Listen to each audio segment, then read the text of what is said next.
নমস্কার বন্ধুরা, আশা করি তোমরা সবাই খুব ভালো আছো।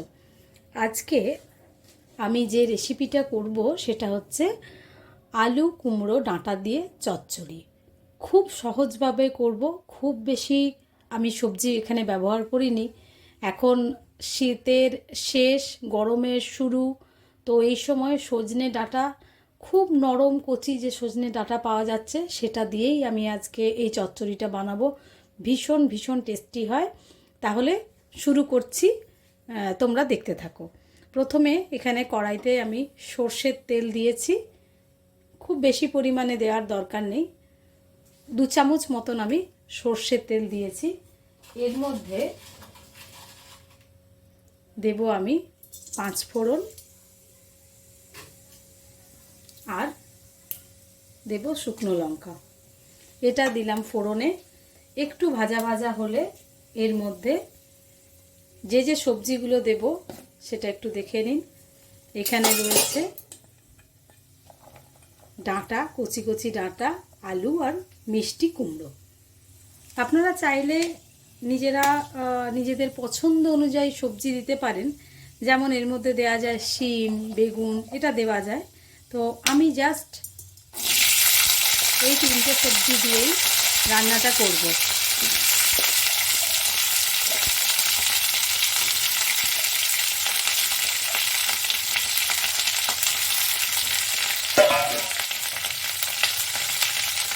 সব একসাথে দিয়ে দিলাম। দিচ্ছি একটু হলুদ,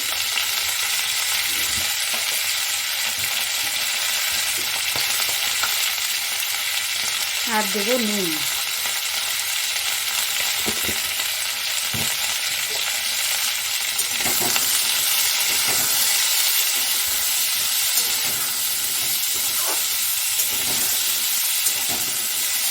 এটা একটু নেড়ে নিয়ে ঢাকা দেব, যাতে সবজিগুলো একটু নরম হয়ে যায়। ঢাকা খুলছি, একটু নাড়িয়ে নিচ্ছি। সবজি একদম সেদ্ধ করব না, এটা হালকা এখন একটুখানি মজেছে। এরপর এর মধ্যে দেব টমেটো কুচি আর কাঁচা লঙ্কা এবং সর্ষে বাটা। টমেটো, কাঁচা লঙ্কা,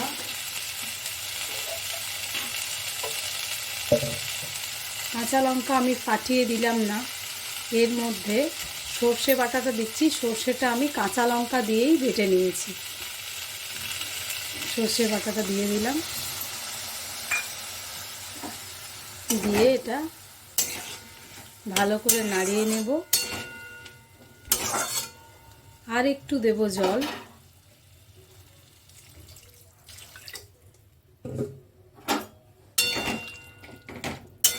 দিয়ে এরপর ঢাকা দিয়ে সমস্ত সবজি সেদ্ধ হওয়া অবধি অপেক্ষা করব।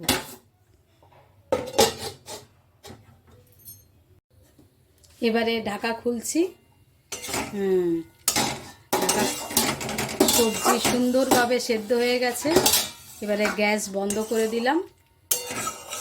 কাঁচা সর্ষের তেল একটু ছড়িয়ে সার্ভিং প্লেটে এবারে নামিয়ে নেব।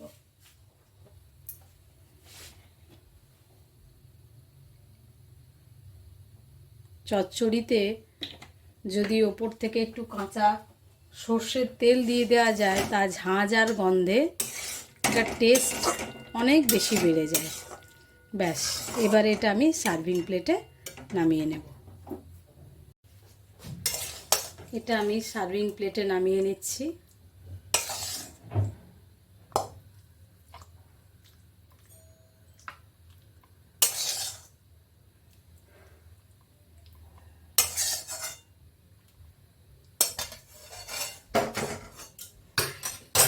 ডাঁটা চচ্চড়ি একেবারে রেডি।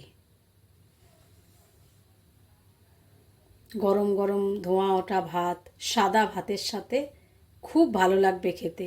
এটা অতি অবশ্যই একবার বানিয়ে খাবেন এবং আমাকে কমেন্টে জানাবেন আপনাদের কেমন লাগলো। আর এটাও জানাতে ভুলবেন না যে আপনারাও কেমনভাবে এই ডাঁটা চচ্চড়ি বানিয়ে আপনারা নিজেরা খান। তাহলে আজ এই পর্যন্ত। সবাই ভালো থাকবেন, সুস্থ থাকবেন। আজকের মতন রাখছি।